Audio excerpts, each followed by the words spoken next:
자, 미국 증시 마감 동향부터 살펴보도록 하겠습니다. 클로징벨 중계석이고요. 오늘도 장혜진 앵커, 로제타 투자자문 최진석 포트폴리오 팀장 함께하겠습니다. 어서 오세요. 자, 먼저 장혜진 앵커가 3대 지수 어떻게 마감됐는지 정리해 주실까요? 네, 현지 시간 10일 미국 3대 지수는 큰 폭으로 상승을 하면서 마감했습니다. 전날 러시아가 세계 최초로 코로나19 백신을 등록했다고 밝힌 데 따른 기대감이 지속된 가운데 미국 물가지표가 호조를 보이면서 투자 심리를 뒷받침해줬는데요. 여기에 주 초반 힘이 빠졌던 기술주들이 이날은 반등에 나서주면서 추가 상승을 이끌었습니다. 반면에 전날 강했던 경기 민감주 이날은 힘이 다소 빠진 모습이었고요. 따라서 S&P 500 지수는 이로써 지난 2월 고점에 다시 또 한 번 바짝 다가서면서 0.4%만을 남겨두고 마감을 했습니다. 시장 상황 한번 살펴보면 먼저 러시아 백신 같은 경우에는 아직 임상 3상을 하지 않은 데다 이전 시험 데이터도 알려진 바가 없어서 전문가들은 우려하고 있습니다. 다만 이 러시아 백신으로 인해서 다른 백신 개발이 가속화될 것이란 기대는 한층 커진 상황입니다. 또 미국의 물가 지표가 강했던 점도 시장 상승을 주도해줬는데요. 미국 노동부는 7월 소비자 물가 지수가 전달보다 0.6% 올라 시장 예상치보다 웃도는 결과를 발표했습니다. 특히 변동성이 큰 음식과 에너지를 제외한 근원 물가는 지난 1991년 1월 이후 30년 내 가장 높은 월간 상승률 0.6%를 기록을 했는데요. 전날 발표된 생산자 물가에 이어서 소비자 물가까지 강세를 보이면서 경제가 코로나19의 여파로부터 벗어나서 회복을 하고 있다는 것을 보여줬고요. 7월 코로나19 재확산 우려에도 불구하고 물가가 후퇴하지 않고 올라갔다는 점이 굉장한 호재로 작용을 했습니다. 한편 미국의 추가 부양책과 관련해서는 기대와 우려가 공존하는 모습이었습니다. 트럼프의 행정조치 사명에 이어서 미국 정부는 양도소득세 인하 등 추가 감세 의지를 내비치고 있죠. 문우신 미국 재무장관은 이 트럼프 행정부가 양도소득세를 개편하는 것에 대해서 지지를 한다면서 이는 경제를 도울 것이라고 말을 했습니다. 일각에서는 이런 조치가 경제에 도움을 줄 수 있다라는 분석을 내놨지만 결국에는 신규 부양책 전체가 합의되지 않는다면 경제 회복 지원에는 한계가 있을 것이란 지적입니다. 미국 노동부의 고위 관계자는 주당 $300 실업급여 지원을 하게 된다면 연방정부의 자금은 최대 6주 안에 바닥이 날 것으로 내다봤는데요. 다만 아직까지 트럼프 행정부와 민주당 사이 협상이 진전될 기미가 보이지 않아서 시장에서는 이 점에 대해서 우려를 하고 있습니다. 미국과 중국의 갈등 상황도 불안 요인으로 지속이 되는 가운데 이번에는 중국이 미국과 오는 15일에 열 무역 관련 회담에서 틱톡과 위챗 문제를 의제로 상정해야 한다는 압박을 가하고 있다는 소식이 전해지면서 과연 여기에 대해서도 이번 회담 결과가 어떻게 나올지 시장에서는 주목을 하는 모습이었습니다. 보다 자세한 마감 상황도 함께 보시죠. 이날 시장에 큰 움직임은 없이 막판까지 상승폭을 꾸준하게 키워나가는 모습이었는데요.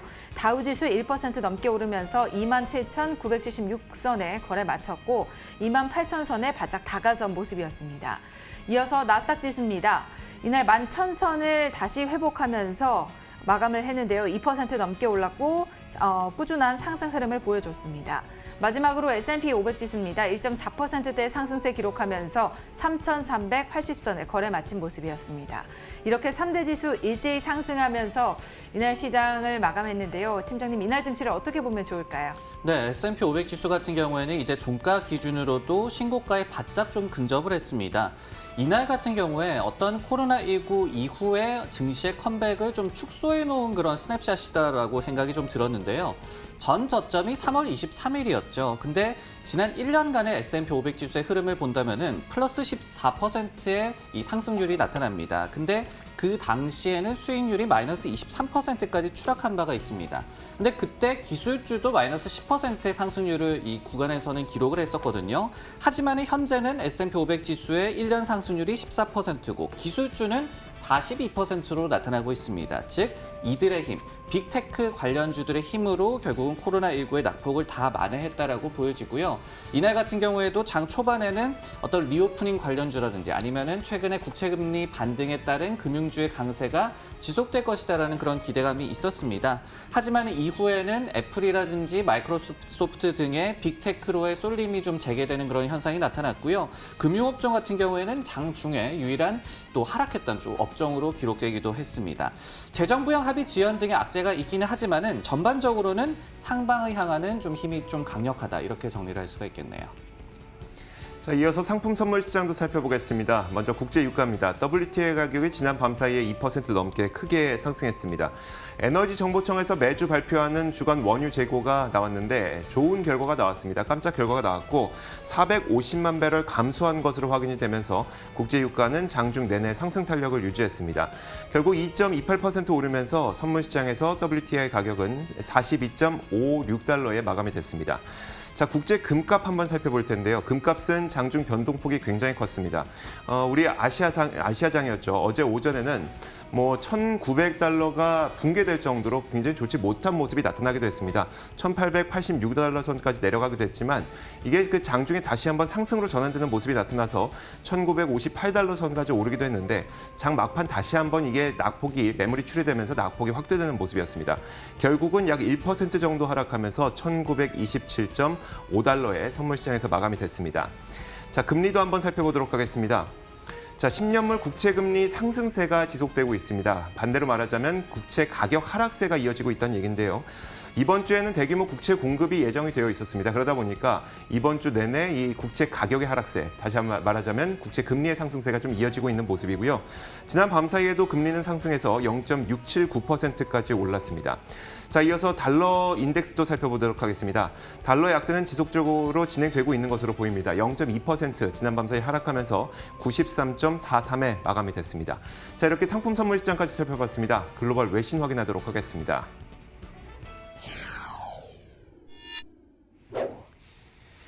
자, 첫 번째 소식인데요. 최진석 팀장님 어떤 내용일까요? 네, 최근에 성장주에서 가치주 또는 리오프닝 관련주로의 순환매 기대감이 좀 고조되고 있습니다.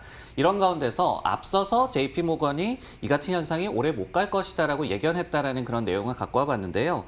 지난 일요일에 제시가 됐던 리포트 노트가 뒤늦게 좀 마켓워치를 통해서 공개가 됐습니다.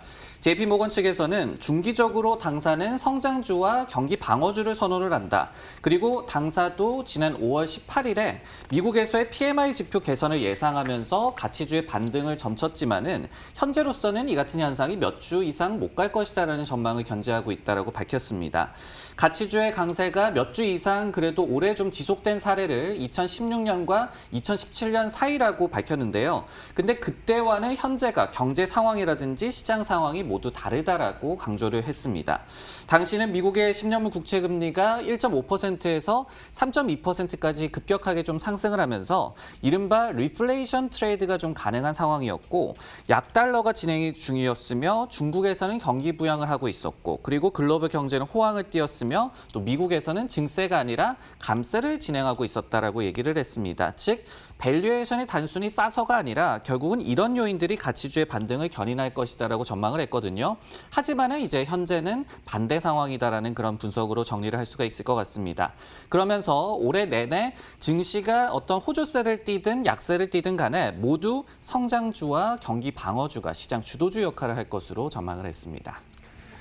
자, 이날 증시의 흐름만 본다면 JP모건의 예상에 적중했던 건데 사실 JP모건은 제가 알기로 약간은 좀 보수적으로 보는 입장이었었는데 혹시 다른 글로벌 IB들은 어떤 의견을 내놓고 있을까요? 네, 사실은 골드만삭스 같은 경우에는 최근에 이 백신이 결국은 출시가 될 것이고 그러면서 기술주의 시장 주도주 역할도 좀 종료가 될 것이다라고 예상을 한 바도 있습니다. 그리고 에버코어 같은 기관에서도 경기 민감주의 순환매가 강하게 나타날 것이다라는 전망을 내놔서 좀 의견이 엇갈리고 있는 그런 상황인데요. 하지만은 이 같은 JP모건의 콜과 함께 이날 같은 경우에는 룹캐피털이라는 곳에서는 인터넷 관련주에 대한 목표 주가를 또 줄 상향해서 또 궤를 같이 하는 분석을 제시하기도 했습니다. 알파벳과 페이스북, 트위터, 스냅 그리고 핀터레스트에 대한 목표 주가를 각각 상향 조정을 했는데요. 글로벌 불확실성이 여전하기 때문에 성장주의 밸류에이션 확장이 여전히 지속 가능하다라는 전망을 내놨습니다. 이처럼 좀 아직까지는 좀 시장 주도주를 놓고 그리고 시장 방향성과 그리고 기간 간의 전망도 다소 엇갈리는 상황이 전개가 되고 있습니다.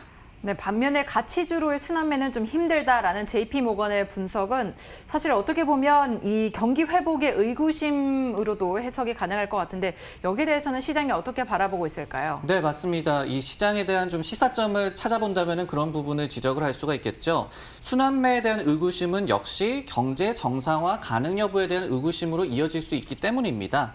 이날 같은 경우에도 에릭 로젠그렌 보스턴 연방은행 총재가 완전한 경제 회복이 매우 어렵다 있다라고 얘기를 하면서 성급한 경제 리오프닝에 대해서 좀 비판 수위를 높이기도 했습니다.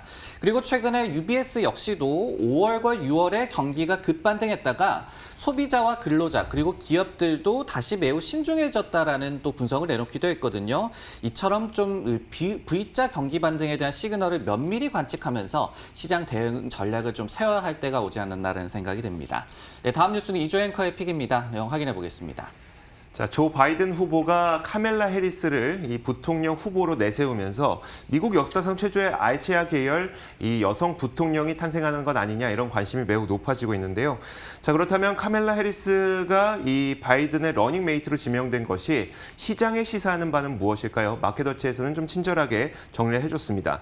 자, 일단 마켓워치에서는 그 엘리자베스 워런 같은 급진적인 그리고 시장에 해를 끼칠 수 있을 만한 그런 인물이 아니라는 것에 안도하는 정도라고 분석을 했는데 냉정하게 말해서 부통령 후보라고 하는 위치가 선거의 성패를 좌우한다거나 아니면 시장에 치명적인 어떤 영향을 미치는 그런 위치는 아니기 때문에 시장에서도 누가 될 것이냐에 대해서 아주 민감하게 반응하지는 않았습니다. 어쨌든 카멜라 해리스 이 지명에 대해서 시장 참가자들의 분석을 들어보자면 대체로 좀 온건한 그런 평가가 나오고 있습니다. 이트레이드 파이낸셜 그룹에서는요, 바이든의 대선 캠페인에 대한 확실성이 생겼다면서 카멜라 해리스는 주식시장에 대해 다소 온건한 인물로 평가된다라고 얘기를 했습니다. 사우트 스트래터지에서도 엘리자베스 워런 같은 급진적인 인물보다는 시장에 호의적인 인물이다라고 평가를 했고요. 또 트레이딩뷰에서는 캘리포니아에서 이 인물이 정치 생활을 하는 동안 그 경제를 부흥시키기 위해서 손을 떼는 전략을 세워왔다면서 규제라든지 아니면 이런 것들의 어떤 시장에 대한 강화, 강경책 이런 것들은 좀 내놓지 않을 것으로 전망을 했고요. 그러다 보니까 대선 불확실성이 시장 변동성을 초래할 가능성이 제거됐다 이런 평가를 내놓기도 했습니다. 카멜라 해리스를 지명한 것에 대해서 월가는 어떻게 바라보고 있을까요? 저희가 이 조 바이든 후보의 당선 가능성이 좀 높아졌을 때 시장도 처음에는 좀 악재로 여기다가 최근에는 어떤 중도 성향에 주목을 하고 있고 그리고 바이든 당선 시에 어떤 무역 전쟁에 대한 리스크가 줄어들 것을 좀 기대를 하고 있습니다. 이 해리스를 러닝메이트로 지명한 것 역시도 같은 맥락으로 해석할 수가 있을 것 같은데요.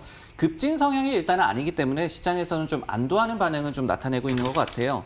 다만 이제 선거 전 입장에서 좀 본다면은 바이든과 같은 이 중도 성향이기 때문에 어떤 좀 이 굉장히 심한 진보 성향을 가진 유권자로의 확장성에 대해서는 좀 의문이 든다라는 그런 얘기가 나오고 있고요. 반대로 그 부분 때문에 또 트럼프 진영에서는 이 같은 온건파 해리스 지명을 두려워하고 있다는 얘기도 나오고 있습니다.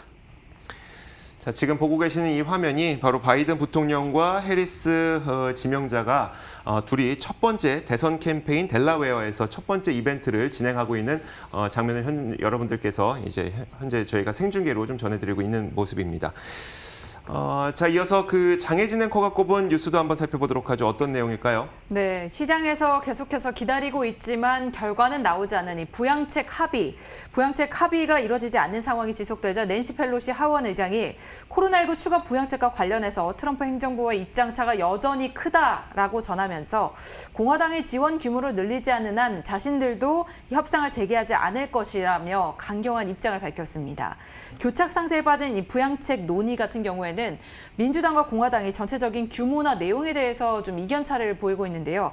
민주당 같은 경우에는 최소 3조 달러의 부양책 규모를 예상하고 원하고 있지만 공화당은 공식 입장인 1조 달러도 과도하다라는 그런 반대되는 입장을 밝히고 있습니다. 협상이 다시 언제 재개가 될지는 아직 알려지지 않은 상황인 가운데 펠로시 의장은 이 양측이 부양책 규모를 두고 타협점을 찾을 때까지 정부 측과는 마주하고 싶지 않다는 그런 의사까지도 밝혔습니다.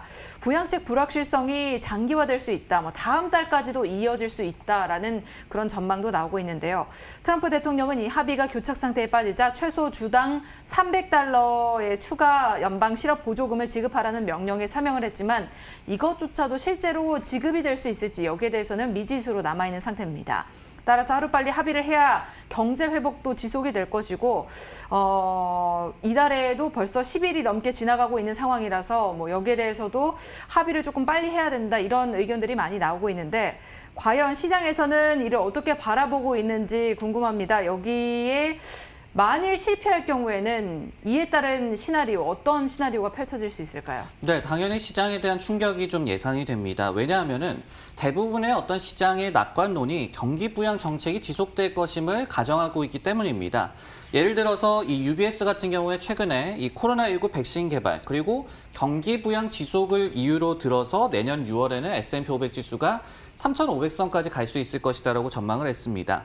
그리고 무디스 애널리틱스 또한 추가 경기 부양 정책이 어떤 방식으로 진행되느냐가 결국은 경기 회복 루트에도 굉장히 많은 연관성을 가지고 있다라고 분석을 한 바가 있어요. 이러다 보니까 뉴욕타임즈에서는 또 백악관이 트럼프가 의회를 건너뛰고 이 세금 감면을 연장할 권한이 있는지 검토 중이다라는 보도를 전하기도 했습니다. 자, 이렇게 지난 밤사이 나왔던 여러 가지 글로벌 뉴스 살펴봤습니다. 이어서 종목 뉴스 확인하겠습니다.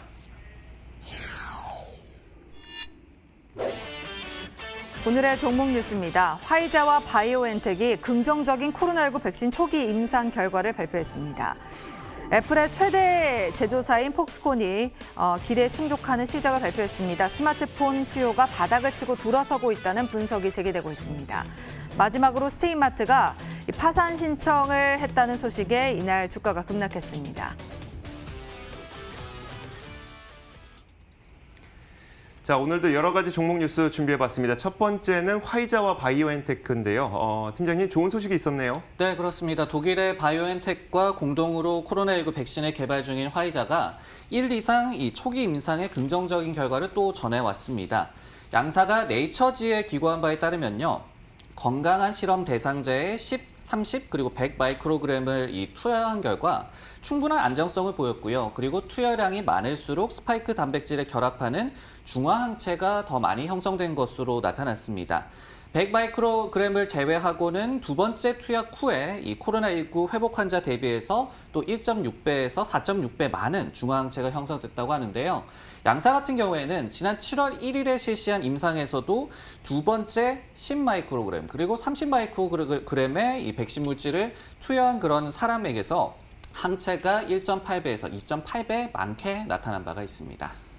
자, 코로나19 백신 성공에 대한 기대감은 사실 지난 밤사이 주가를 끌어올렸던 그 원동력 가운데 하나였을 텐데 혹시 다른 백신 관련주들의 주가는 어땠을까요? 네, 흥미로운 거는 이제 백신 회사들이 좀 많죠. 개발하는 회사들이 좀 많은데 한 회사의 백신 성공 기대가 좀 높아질수록 타 제약사가 꼬꾸라지는 게 아니라 다른 제약사들도 동반 상승하는 흐름을 보이고 있다는 점입니다. 즉, 이제 백신 개발에 있어서는 먼저 성공하는 회사만 좀 대박을 치고 그리고 나머지는 도태되는 것이 아니라 일종의 공동 작업임을 저희가 이해를 할 수 있는 그런 대목이지 않을까라는 생각이 드는데요.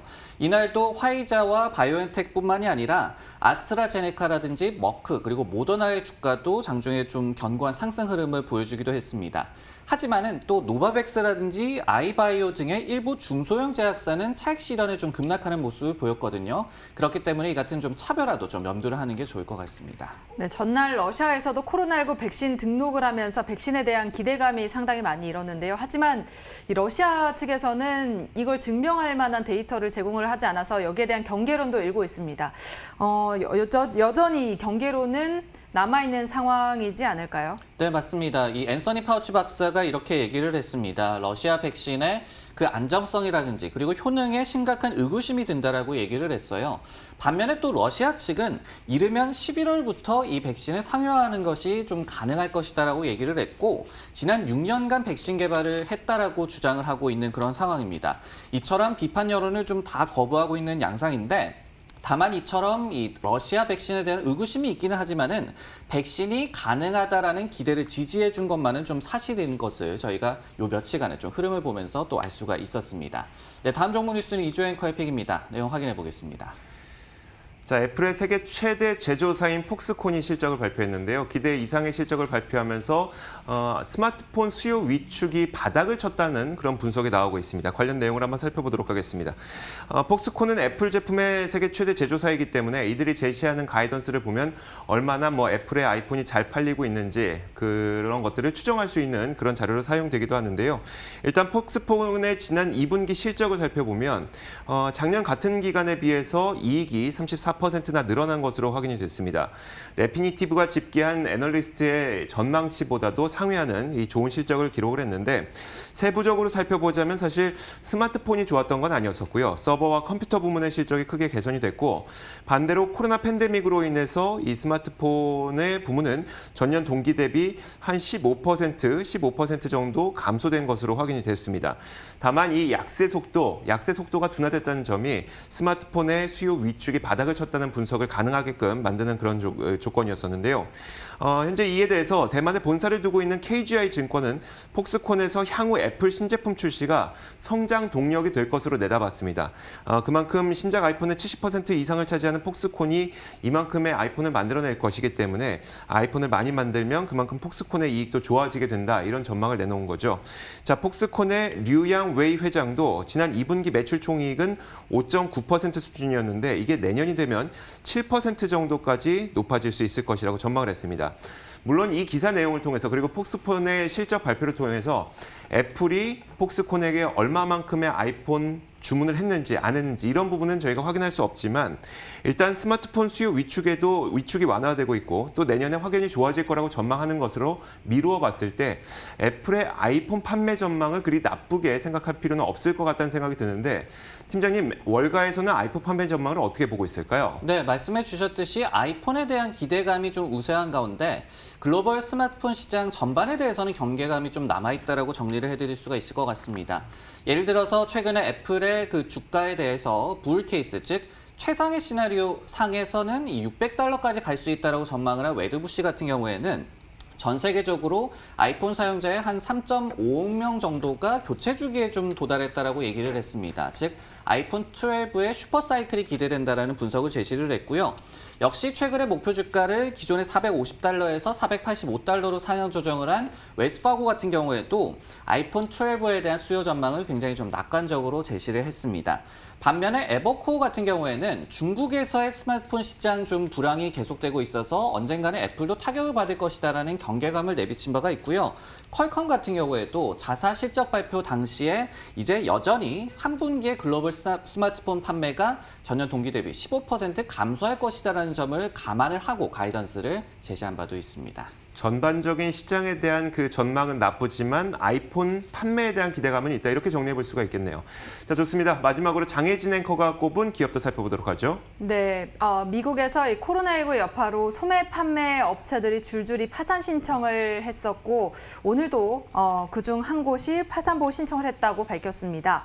바로 미국의 할인 의류업체인 스테인마트인데요. 미국 전 지역 내 281곳의 매장을 운영하고 있는 스테인마트가 파산 보호 신청을 하면서 상당수 운영을 중단할 계획이라고 밝혔습니다. 이 소식에 오늘 스테인마트의 주가는 급락하는 모습이었는데요. 38% 가까이 빠졌고 시간의 거래에서 약간의 움직임을 보이고 있습니다.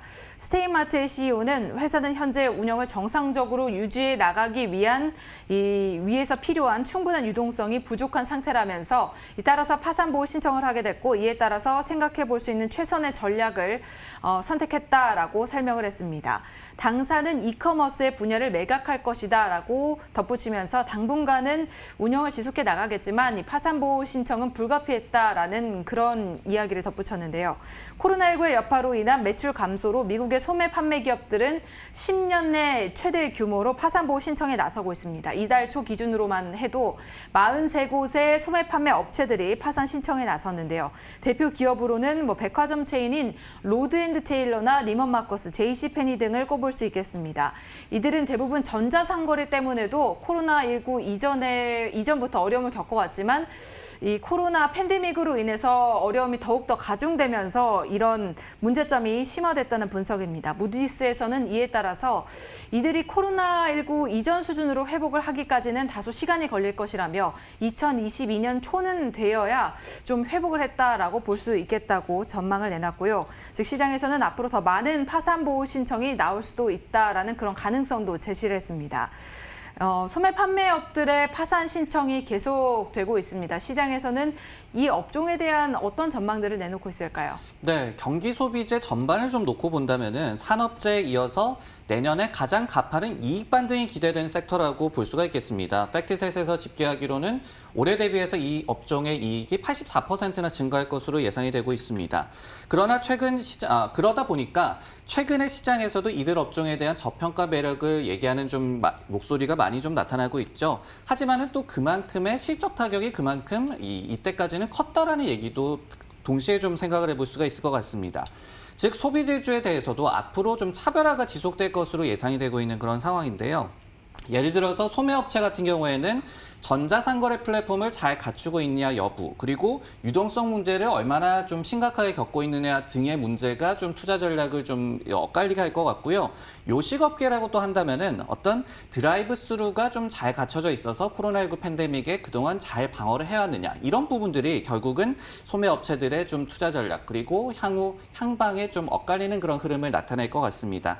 곧 또 소매업체들의 실적 발표가 좀 예정이 돼 있죠. 그렇기 때문에 저희도 이를 통해서도 좀 가늠을 할 수 있을 것 같네요.